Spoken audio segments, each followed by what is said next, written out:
Agora à noite, eu quero falar um pouco sobre o que aconteceu depois dela entender isso. E aconteceu 3 coisas que o texto vai nos mostrar que são muito impactantes. A primeira delas é que aquela mulher, ela encontrou o Messias. E o texto vai nos dizer em João capítulo 4, verso 26, o seguinte: então Jesus declarou: eu sou o Messias, eu que estou falando com você.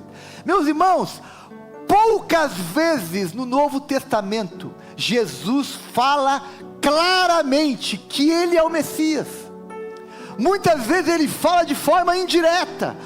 Para essa mulher que era samaritana, divorciada, de má fama, ele revelou com clareza: mulher, eu sou o Messias. Aquela mulher não teve mais dúvida. Talvez muitas pessoas que ouviram Jesus ficaram: será que ele é o Messias mesmo? Será que ele está?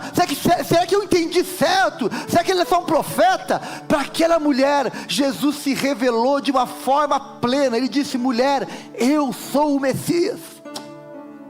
E meus irmãos, isso tem um impacto profundo, porque Jesus está nos mostrando que ele não se importou com a condição daquela mulher. Primeiro, não se importou pelo fato dela ser mulher, o que naquela época, já era algo difícil. E mais, ele não se importou pelo fato dela ser divorciada 5 vezes. Ele não se importou que ele conheceu aquela mulher naquele momento. Ele não se importou que aquela mulher estava desidratada espiritualmente. Mas ele olhou para ela com compaixão, com graça, e disse: eu sou o Messias. Por isso que ela pôde cantar: enfim eu encontrei a quem a minha alma esperou.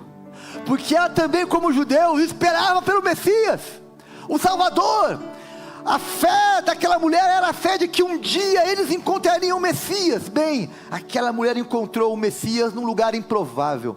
E aqui, meus irmãos, é uma história incrível, porque o Messias é revelado e é encontrado num lugar improvável. E Jesus revela que ele é o Messias para uma pessoa improvável. Não foi para um fariseu, não foi para uma pessoa de boa fama, rica, importante, influente, não. Foi para uma mulher, perto do poço de Jacó. E sabe o que isso significa para nós? Qual a mensagem que Jesus nos manda com esse ato? De que nós também podemos anunciar o Messias a qualquer pessoa, as pessoas mais improváveis, aqueles que nós encontrarmos no poço, aqueles que nós encontrarmos pelo caminho. Nós podemos amá-los, podemos testemunhar de Jesus para eles, podemos apresentar o Messias a eles também. Assim como Jesus não fez distinção de pessoa por sexo, por cor, por idade, por condição social, nós como igreja também não podemos fazer distinção por condição social, por raça, gênero, enfim. Nós somos a igreja de Jesus que ama e prega o evangelho a toda criatura, amém?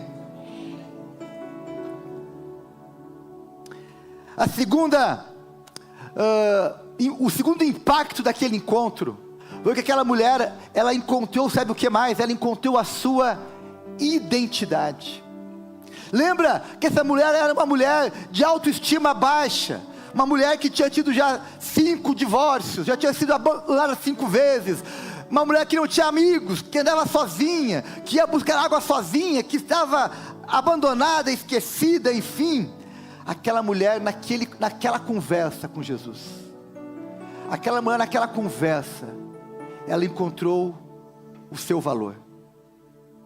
E nesse texto, olha só, olha o diálogo delas. A mulher disse a Jesus: Senhor, dê-me dessa água, para que eu não tenha mais sede, nem precise voltar aqui para tirar água. Depois de tanta rejeição, de tanto abandono, de tanta incompreensão, aquela mulher entende que agora ela estava diante do Messias, que agora ela tinha valor, que agora ela tinha uma identidade nova. E olhando para esse texto, do capítulo 4 ali, a partir do verso 1 até o verso 42, nós vamos encontrar pelo menos 10 características da identidade daquela mulher. Eu não vou falar sobre todas elas de forma profunda, mas eu vou só pincelar aqui. Jesus falou para aquela mulher que ela era amada por Deus, verso 4 ao verso 9, mostrou para aquela mulher que ela era conhecida por Deus, que Deus a conhecia, Deus conhecia a sua história. Jesus mostrou para aquela mulher que ela era aceita por Deus, independentemente dos seus pecados e erros, ela foi aceita, acolhida por Deus, ela foi perdoada por Deus, verso 11 a verso 14, ela foi transformada por Deus, verso 28, ela foi liberta por Deus, verso 28, ela descobriu o seu valor em Deus, o quanto ela era valiosa para Deus, e finalmente ela descobriu que ela era filha amada de Deus, e embaixadora de Jesus. Ela não era mais uma mulher divorciada, não era mais uma mulher abandonada, agora ela era uma mulher redimida, resgatada, amada, valorizada, compreendida, transformada. Ela se tornou uma mulher com a sua identidade plenamente restaurada. Amém, meus irmãos? Quando nós descobrimos a nossa identidade em Cristo, a nossa autoestima cresce, a nossa confiança se amplia, a nossa paz se multiplica, porque agora eu sei quem eu sou. Eu posso ser incompreendido por fulano, eu posso ser mal falado por Beltrano, mas eu sei quem eu sou em Jesus, e eu sou quem Deus diz que eu sou. Amém? Eu sou quem Deus diz que eu sou. Agora, o texto segue e traz uma terceira revelação sobre aquela mulher. Aquela mulher agora, ela sabia que ela tinha encontrado o Messias, ela não precisava mais buscar o Messias, ela já tinha o encontrado, ela já tinha encontrado a sua identidade, o seu valor, e agora ela encontrou, sabe o que? A sua missão, o seu propósito. O texto vai nos dizer, olha só, verso 28 ao verso 30, então, deixando o seu cântaro, ou seu vaso, a mulher voltou à cidade, e disse ao povo, venham ver um homem, que me disse tudo o que tenho feito, será que ele não é o Cristo? Olha só, ela provocando, será que ele não é o Cristo? Então, saíram da cidade, e foram para onde ele estava. Verso 39 ao verso 42, muitos samaritanos daquela cidade, creram em Jesus, por causa do seguinte testemunho dado pela mulher, ele me disse tudo o que tenho feito.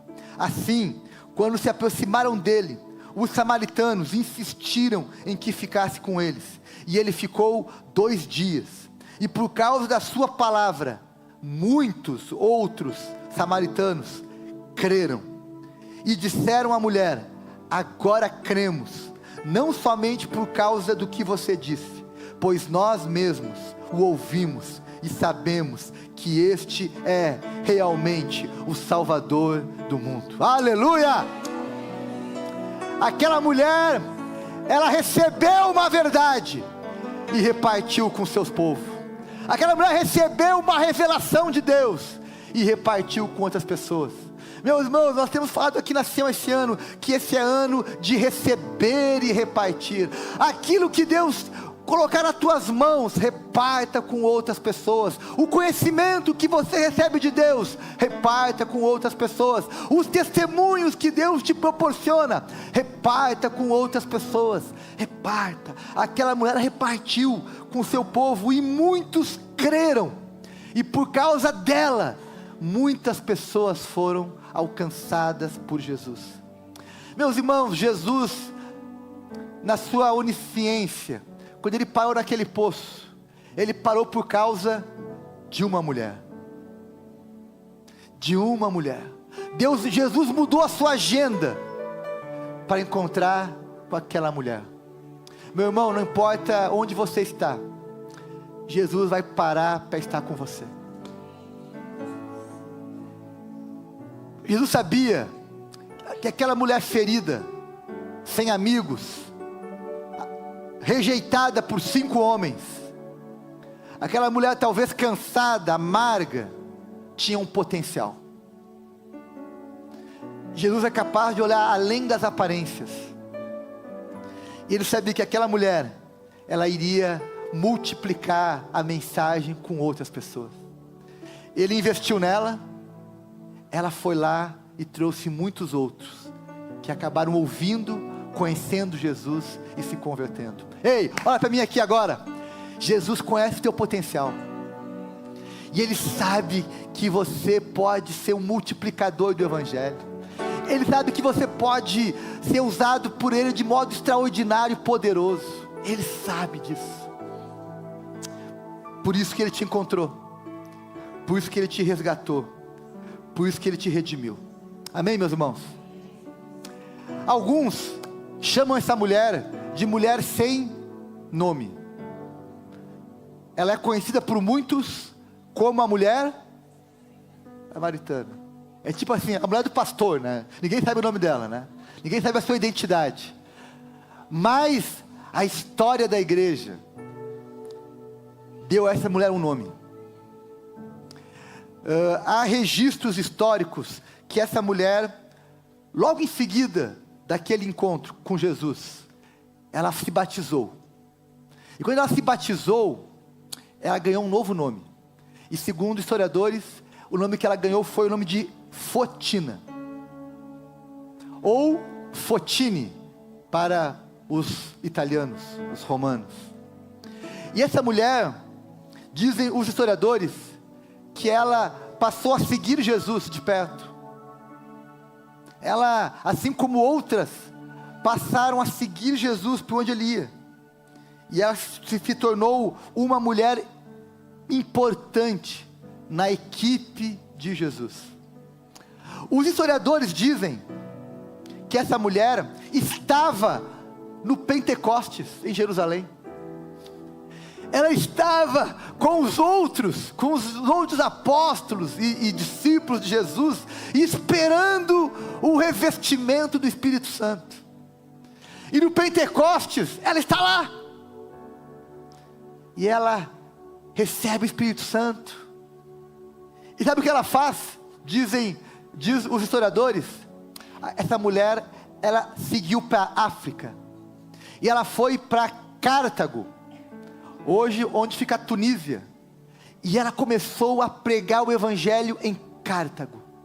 E ela se tornou uma líder da igreja na Tunísia, na África, lá em Cartago. Ela se tornou o líder de um movimento grande. E ela ficou lá por alguns anos, pregando ao povo africano. Fotina. Mas a sua história não acabou na África, porque ela tinha uma missão. A missão dela era pregar o Evangelho. A missão dela era falar de Jesus para as pessoas. E aí chegou aos ouvidos dela na Tunísia, em Cartago, que Nero estava perseguindo os cristãos em Roma. E havia uma grande perseguição aos cristãos romanos em Roma. E aí sabe o que ela faz?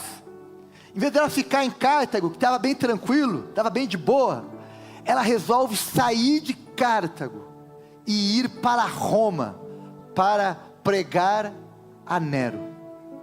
Ela resolve ir apoiar os seus irmãos perseguidos em Roma. E ela monta uma equipe. Ela vai sozinha, ela leva uma equipe com ela e vai para Roma apoiar os seus irmãos cristãos que estavam sendo presos e perseguidos em Roma. Foi lá estar com eles. E foi também pregar a Nero. Mas Nero não gostou daquilo que ouviu. E Nero, assim como fez com outros discípulos, também aprendeu. Fotina, dizem os historiadores, não era mais casada, tinha 2 filhos. Um dos filhos foi preso com ela, junto com alguns discípulos que ela levou para Roma. Contam os historiadores que Fotina foi envenenada na prisão para morrer, e não morreu. E se cumpriu a palavra, né, que mesmo sendo picado por cobra, tomando veneno, não morrerão. Ela não morreu. Ela seguiu presa. E Nero tentou dissuadi-la a abandonar da fé. Aí Nero, dizem os historiadores, que armou um plano. Ele queria comprar Fotina. Vamos dar a ela presentes, vamos dar a ela algum conforto, para que ela abandone a fé e venha para o meu lado. Já que ela é muito carismática, eu quero ela do meu lado. Aí sabe o que Nero fez? Pediu para sua filha Domina, o nome dela Domina, que ela fosse tentar seduzir Fotina com as riquezas e com o conforto de Roma. Sabe o que aconteceu? Adivinha? Domina se converteu ao Evangelho. A filha de Nero se converteu. Nero ficou mais revoltado ainda com isso. E então Fotina acabou sendo torturada, não negou a sua fé e foi martirizada e morreu nas prisões de Nero. Mas alguns se perguntam, por que Fotina, sendo torturada, não suavizou, não fez um acordo com Nero, não suavizou a mensagem, não abandonou a fé? Por quê? Por que ela não fez isso? Porque ela já tinha encontrado aquele que saciou a sua sede, aquele que ela esperou, ela já tinha encontrado. E depois que nós encontramos Jesus, meus irmãos, não tem como abandoná-lo, não tem como renunciar, não tem como dizer que Ele não nos encontrou, não tem como. Ela preferiu a morte e morreu pelas mãos de Nero. E ela foi martirizada, tornou-se uma santa para a Igreja Católica Romana, tornou-se uma santa para a Igreja Ortodoxa, e para nós evangélicos ela entrou para a galeria dos mártires cristãos, para a galeria dos heróis da fé. Para nós ela é uma heroína que combateu o bom combate, guardou a fé e completou a carreira. Ela fez tudo isso para nos mostrar que é possível viver e morrer por um propósito. É possível viver e morrer por um propósito.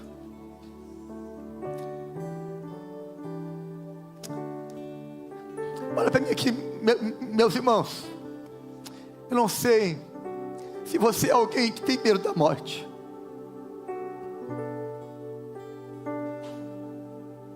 Eu não sei como você enfrenta a morte, como você olha para ela.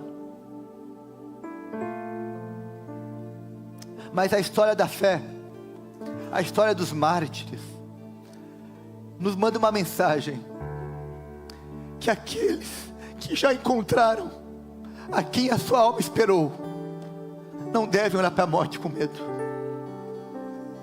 Aqueles que já encontraram aquele a quem a sua alma esperou, estão prontos para cumprir a missão, por mais dura e cara que ela seja. Talvez você nunca venha a ser torturado por causa da sua fé, talvez você nunca seja preso por causa da sua fé, mas se porventura isso acontecer com você ou comigo, que você se lembre que você já encontrou aquele a quem a sua alma esperou, e aquele por quem vale a pena viver e vale a pena morrer. Amém? Que você possa viver por Cristo, como Fotina viveu, sem medo, com coragem, com ousadia, cantando: eu já encontrei aquele a quem a minha alma esperou. Amém?